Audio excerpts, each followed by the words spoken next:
Za mene Pro-Life Akademija predstavlja priliku da naučim braniti svoje stavove te priliku da se uključim u poticanje promjena. Pro-Life Akademija u 3 riječi.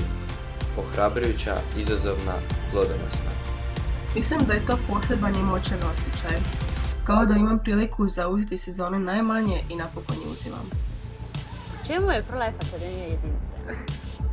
Pro-Life Akademija je jedinstvena prvenstveno po ljudima, po tome što ona gori za mlade i što je spremna beskompromisno s ljubavlju se boriti za dostojanstvo i život svakog čovjeka. A moje pitanje je? Klara, pitanje za tebe je: što si dobila upisom u Pro-Life Akademiju? Upisom na Pro-Life Akademiju dobila sam stvarno jako puno toga. Prvenstveno da radim na sebi, kao što majster radi na ovoj baušteli tu iza mene. I dobila sam sigurno izlazak iz svih svojih sigurnih luka, tako da ako želite malo prodrmati svoj život i unijeti adrenalina, upišite Pro-Life Akademiju. Svatko ima pravo na život, ali oni najmanji ne mogu se boriti za njega.